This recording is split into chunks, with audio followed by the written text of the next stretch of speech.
Esse é o podcast Lasciva Lua, um lugar quentinho pra gente falar sobre as dores e delícias de ser quem a gente é. Eu sou a Lua Menezes, escritora, criadora e especialista em sexualidade e psicologia positiva. Vamos juntas?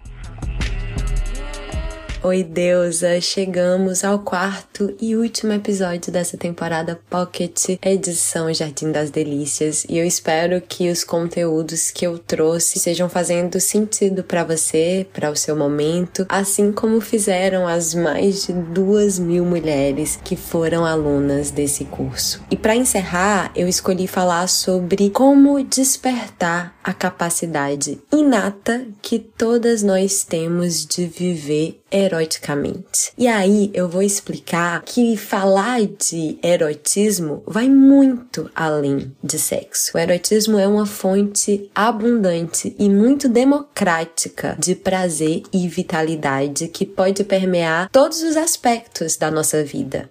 Tá muito subjetivo? Não se preocupa que ao longo do episódio vai ficar mais prático, porque olha, erotismo é prático, viver eroticamente é prática. Então, sem mais delongas, vamos pro episódio? Capítulo 4, o corpo erótico. Oi, deusa! A essa altura você já entendeu como tentaram se apropriar do nosso corpo, da nossa sexualidade e até da nossa beleza. A nossa liberdade foi e ainda é atacada por muitos lados. Que a gente foi reprimida ao longo da história não é novidade, mas porque o grande foco da repressão é a nossa sexualidade. Porque a parte de nós que mais é condenada é o nosso sexo. O que há de tão ameaçador numa mulher sexual?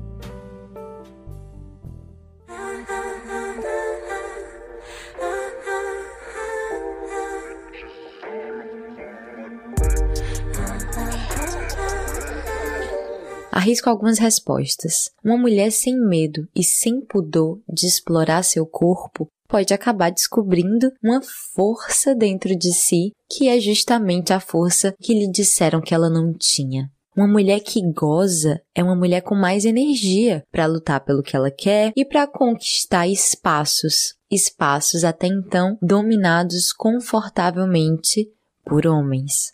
Uma mulher sexualmente liberta é perigosa porque é uma mulher muito menos propensa a se submeter às regras e injustiças do sistema patriarcal. É uma mulher que aprende a dizer não, a fazer o que quer, a seguir os seus desejos, os seus instintos. E o sistema não espera que a gente siga os nossos desejos e instintos. O sistema espera que a gente diga sempre sim para ele, que a gente seja dócil, submissa. Mas quando a gente descobre a nossa potência interna, a gente se torna muito menos manipulável. A gente sabe que não é fraca. A gente vai aprendendo a dizer sim ou não por nós mesmas. A gente descobre uma fonte de energia para se libertar das narrativas culturais que nos dizem como uma mulher deve ser e o que ela deve se tornar.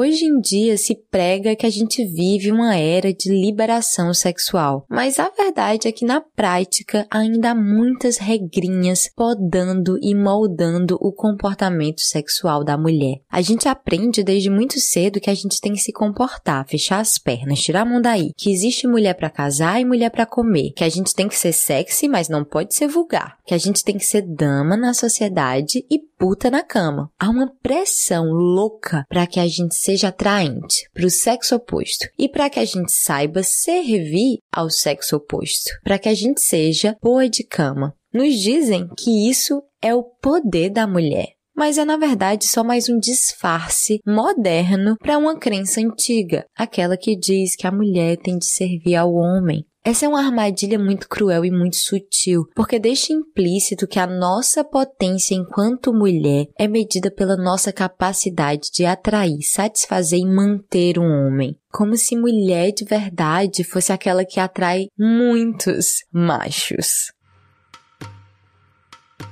Essa lógica é furada por incontáveis razões, mas vou salientar aqui duas.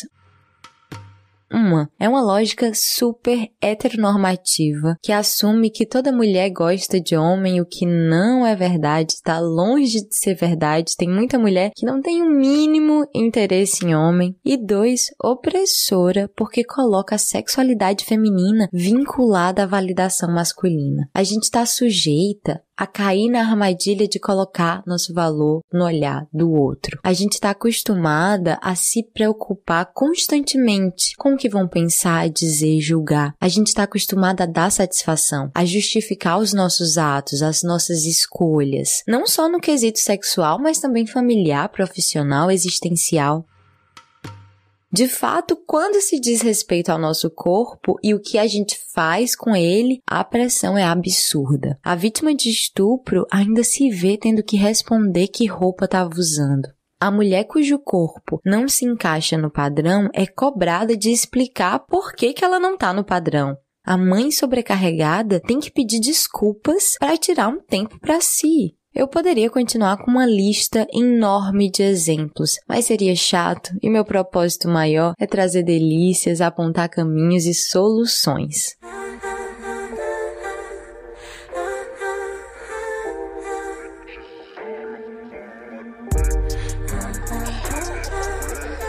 Como se libertar dessa exaustiva cadeia de cobranças e justificativas sociais? Como é que faz para caminhar em direção a essa coisa chamada liberdade? Como assumir a nossa autonomia sobre nosso próprio corpo? Como libertar nossa sexualidade? Como se permitir ter mais prazer na vida? Eu acredito que um dos primeiros passos é reconhecer que a gente é erótica, naturalmente erótica, independente do olhar, permissão, julgamento ou validação do outro. Você não precisa de ninguém te desejando ou te legitimando. A potência erótica está em você, no seu corpo, que é dotado de sentidos lindos e poderosos. Quando eu falo potência erótica, talvez você pense que ser erótica é ir num sex shop e comprar uma lingerie sensual ou uma fantasia de enfermeira. Mas não é disso que eu tô falando. O que eu entendo por erotismo, então? O dicionário diz que erotismo é o caráter daquilo que é erótico, sensual, lascivo, a inclinação ou tendência a se excitar e buscar sensações prazerosas. Eu quero ir mais fundo nesse significado. Erotismo, para mim, é uma qualidade interna do ser. É um modo de sentir. É a nossa capacidade de nos excitarmos, de sermos tocadas por algo, de sermos movidas por dentro, de nos apaixonarmos, de nos sentirmos vivas. É uma pulsão de vida. E o que nos excita, o que faz a gente se sentir apaixonada e viva, não precisa ser alguém, nenhuma situação sexual. A gente pode muito bem se sentir apaixonada por uma obra de arte, por um projeto, por uma paisagem, um trabalho, um momento, um propósito. A gente pode se sentir apaixonada pela vida, por nós mesmas. Esse é o destino profundo que eu quero te convidar a mergulhar.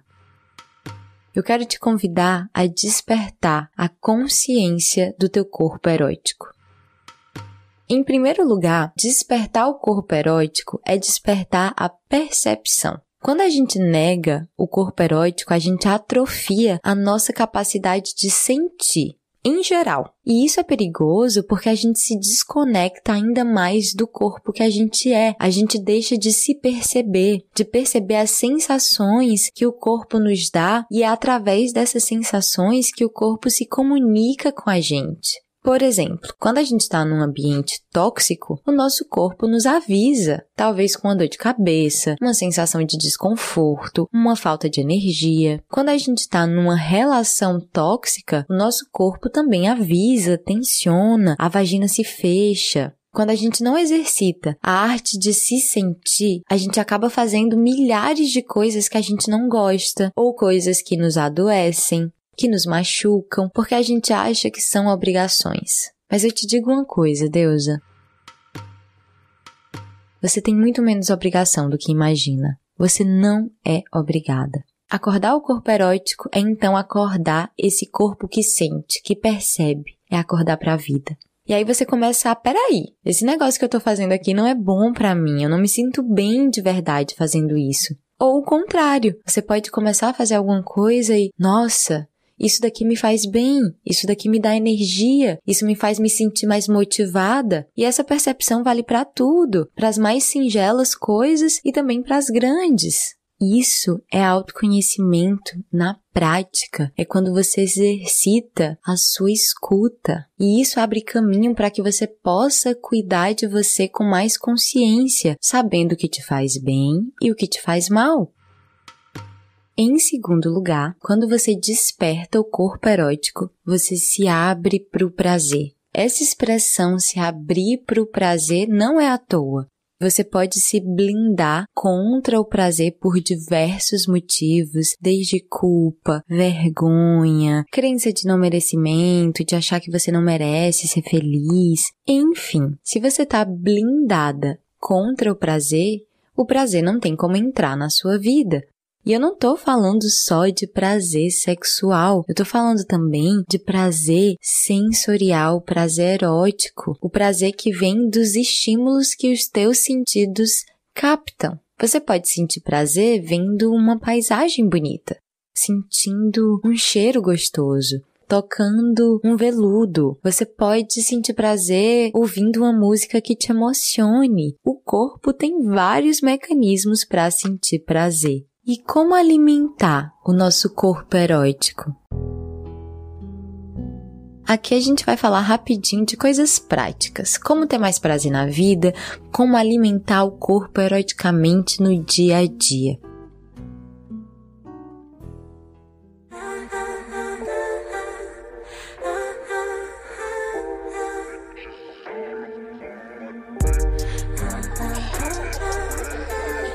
Para ter mais prazer na cama, não adianta deixar o prazer só na cama. A gente tem que alimentar o corpo de pequenos prazeres. A gente não precisa se preocupar só com os grandes gestos, mas também com os pequenos, porque eles que fazem toda a diferença na nossa qualidade de vida.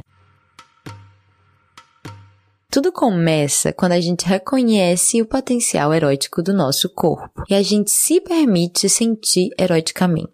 Como eu já disse, a qualidade erótica do sentir não vale só para os eventos sexuais. Sentir o mundo eroticamente significa se abrir para extrair prazer e beleza mesmo nas situações mais banais. Isso é lindo e libertador porque a nossa qualidade erótica, ao contrário do que nos diz o senso comum, não é refém do sexo. A gente não precisa depender de sexo para sentir a vida de forma mais deliciosa. A gente anda não só reprimida, mas também distraída.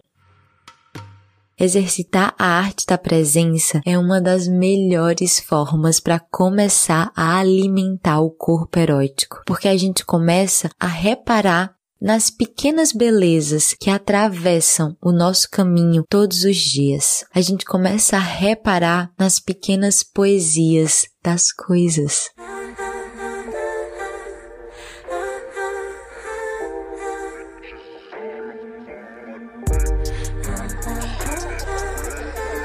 Existem muitas maneiras de alimentar o nosso corpo erótico e eu recomendo que cada mulher explore e seja criativa nessa exploração. Tudo é alimento. Tudo que você pensa, vê, sente, toca, come, ouve, cheira, tudo isso pode alimentar o teu corpo erótico. Você pode começar passeando pelos teus sentidos, brincando com eles. E para isso é importante lembrar que é uma via de mão dupla. O que o teu tato pode te ofertar de bom e o que você oferta a ele. Se toca, marca uma massagem ou se massageia, hidrata a tua pele, usa tecidos gostosos. Eu lembro de uma vez que eu tive um momento delicioso comigo mesma porque eu saí sem sutiã com uma camiseta de cetim e eu tava caminhando em direção à parada de ônibus escutando uma música que eu super gostava e o roçado cetim ali nos meus mamilos foi uma pequena delícia que me deu, sabe, que me acendeu um pouquinho. Me lembrou que eu tava viva, que eu era uma mulher Eu sei que pode parecer pequeno ou até insignificante, mas a vida é feita de momentos insignificantes. A gente pode transformá-los em momentinhos de prazer ou momentinhos automáticos. Continuando nosso passeio pelos sentidos, o que a tua visão pode te ofertar e o que você pode ofertar para ela? Como você pode se alimentar de belezas? Como você pode alimentar o seu olhar de belezas? Consumindo arte, espetáculos, lendo palavras deliciosas, contemplando paisagens ou pessoas lindas? O que o teu paladar te oferece e o que você oferece a ele?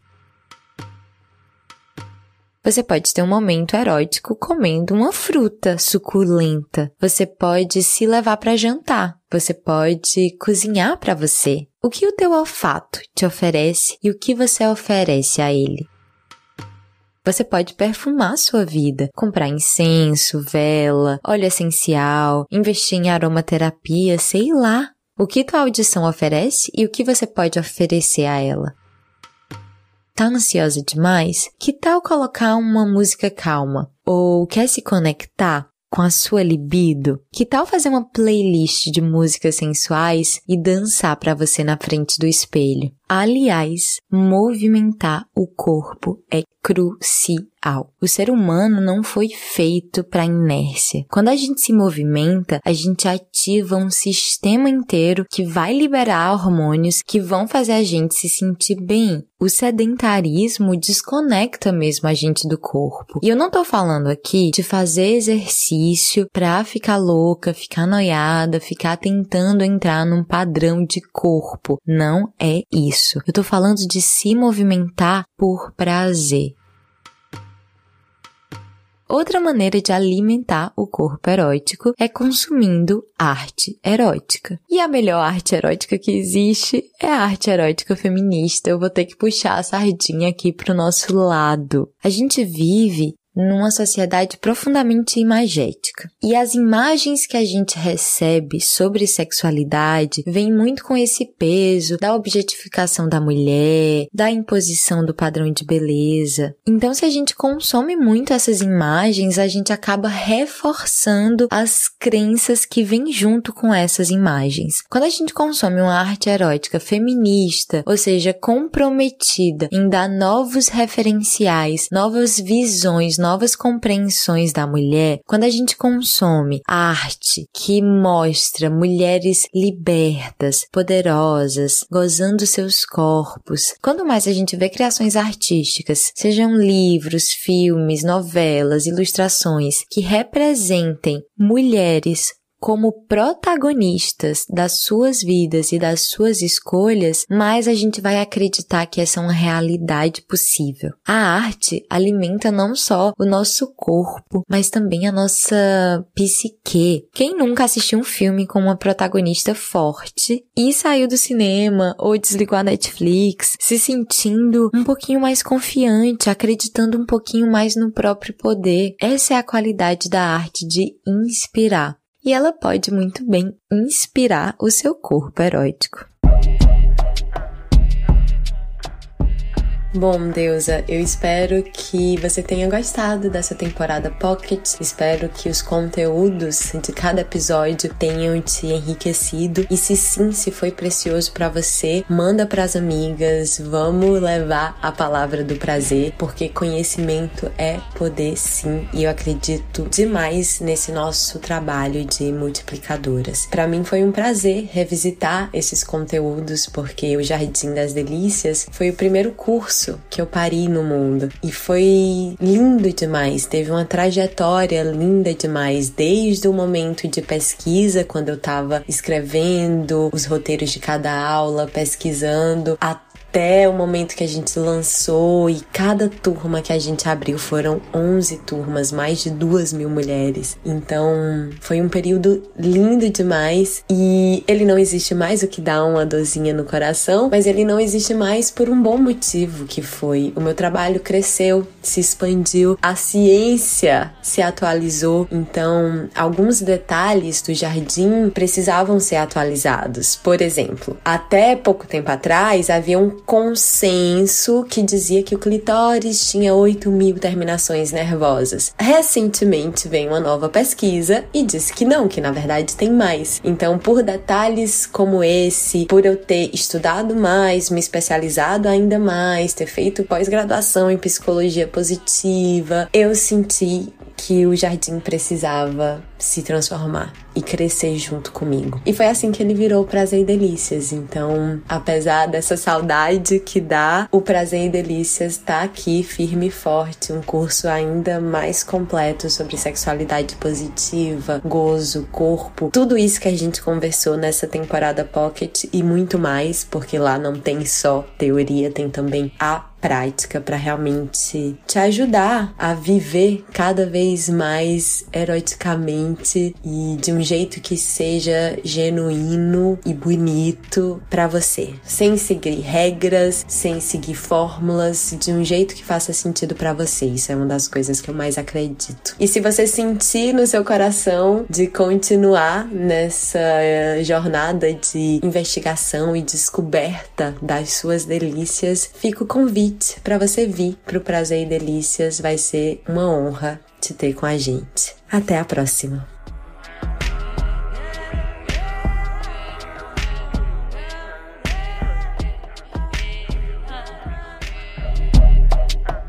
Espero que você tenha gostado desse episódio. Para acompanhar mais conversas e conteúdos suculentos, basta assinar minha newsletter através do site escolalasciva.com. Se você quiser mais informações sobre os meus cursos e workshops, você encontra tudo lá no site também. Não esquece, prazer é aprendizado. E se você ainda não me segue no Instagram, segue lá, @lascivalua com 3 As no final. Até o próximo.